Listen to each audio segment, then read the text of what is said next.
Hey, what's going on YouTube? Black Beer Hunter here coming at you again, and we're here to talk about Stout Promise. Um, so Stout Promise is an Imperial Stout made by Oozlefinch Brewing, located I think it's like Fort Monroe, Virginia. It's located just outside of Norfolk. Yeah, I want to say just outside Norfolk. I've never been there, but their beers have been popping up all around the DC region. Got this one actually at Total Wine. It took like $1.50 off, which was actually pretty cheap after that. But at the end of the day, yeah, they've been popping up all over the place. And I was like looking for something new there that I wanted to try, which of course would be a stout. Um, and so yeah, I came across this beer. And so basically, um, yeah, I'm kind of curious about them. This beer in particular um, was, I want to say that it's it's kind of like a beer that they created due to COVID, right? Girl Scouts were unable to sell their little Girl Scout cookies or whatever. You know, my favorites like those shortbreads, and actually I think the lemon ones too.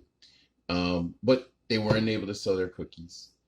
And so basically, the Oozlefinch owner bought out the cookies uh, from one of the local troops and made this basically, it's like a Samoa stout out of those cookies. And I guess you could say, like, right now, I want it like, well, this beer is actually weighing in at 9.5%. And so they made basically a Samoa cookie, um, those Samoa cookies into this beer. So it's basically a Samoa cookie stout. So you're going to get notes of coconut, caramel, and chocolate, right? Um, and so yeah, good cause, and I mean, good flavoring as a good adjunct to add to the beer. But my thing is contains natural and artificial flavors with caramel color. So I'm saying if you have natural coconut, caramel, vanilla, lactose, and the actual cookie itself, why do I have to add natural and artificial flavor? All right, I'm not going to get into that. It's a beer review. And we'll try it out and we'll see exactly why they had to add natural and artificial flavor. Because, I mean, if you're going to add natural artificial flavor, then you don't need the cookies. Just saying. But with that being said, YouTube, let's go ahead and give Oozlefinch a try. All right. And let's give it a little pour. See what kind of hit we get on this and take a look at the appearance and see what we have going on here. So it's pretty dark. I mean, it poured kind of, you could see through it or whatever. It didn't really look that thick. It didn't look like it had real good body just from the pour, but I could be wrong. And I mean, I could smell the coconut from where I'm sitting. And you saw that the head, it had like a khaki color head. The head kind of dissipated pretty quick. It's like just like a little ring now around the perimeter of the glass. Um, but like I said, the body didn't look impressive. Uh, Nice dark color. Um, Getting aromas of chocolate just from where I'm sitting at right now, also. But as you can see, nice dark brown color to jet black. Like I said, it was dark brown when it was pouring, but jet black in the glass.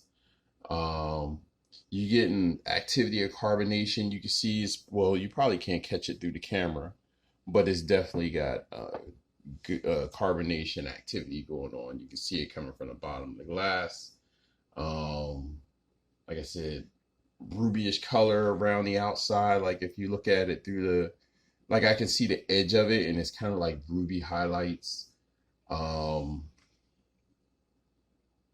Not that much lace into it. Well, it is giving a pretty decent amount of lace, and like what's left over, and you can kind of see it kind of stick into the glass.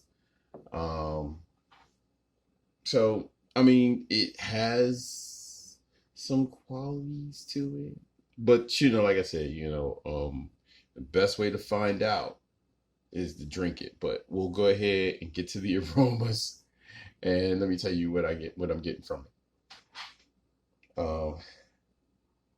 Aroma of chocolate, caramel, coconut, toasted malts, maybe even some toasted coconut. Not really, like you don't really smell the cookies, but I guess that's where you're getting the coconut from. Um, but up front, like I said, you're mostly getting chocolate and coconut. Um, a little bit of caramel. It's pretty moderate. You know what I'm saying? Like I said, the pronounced um characteristics of it, like I said, the coconut and the chocolate are all up front. But everything else is kind of, and you have to really, really take a nice drag and get a good whiff. But like I said, you definitely getting caramel, some chocolate. Um, yeah, caramel notes and let me see. Yeah, chocolate, caramel, coconuts, and definitely some type of dark fruit. There's definitely now I smell a dark fruit in there. Um, so let's go ahead and taste this and see exactly what we get. So with that being said, YouTube, cheers.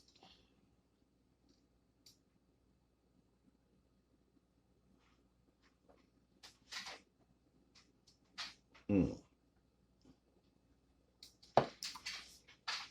Uh,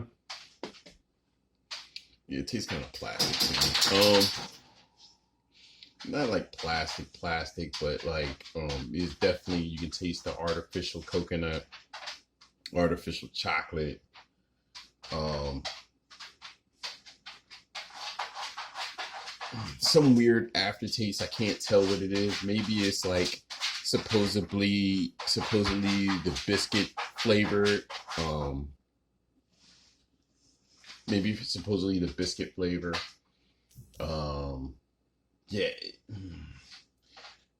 you're getting some toasted characteristics, maybe from the I don't know where it could be coming from, toasted malts or whatever. I mean, like I said, I really don't care for artificial beers or artificial flavoring in beers. And this definitely is, everything about it's artificial.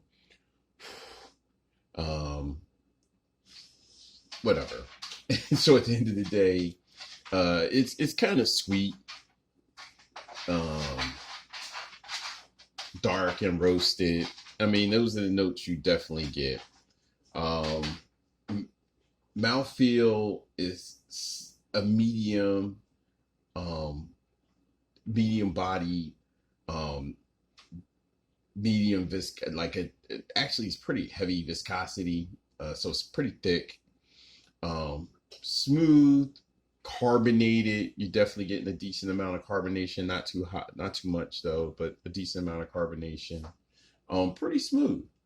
Um, Overall, I mean, if you're okay with the flavoring, it's an easy drink. It's pretty balanced for what it is. Good. You get some Samoa Girl Scout cookie ish flavors due to the coconut and the caramel. Um, I guess some people it wouldn't bother, but for me, it's not up my alley. So with that being said, YouTube, you try it out. You tell me what you think. You know by my channel, I really don't care for artificial flavor. And so you tell me what you think. I tried it out. I've said what I had to think. You tell me what you think, and we can just talk beer. At the end of the day, I'm gonna go ahead and get out of here.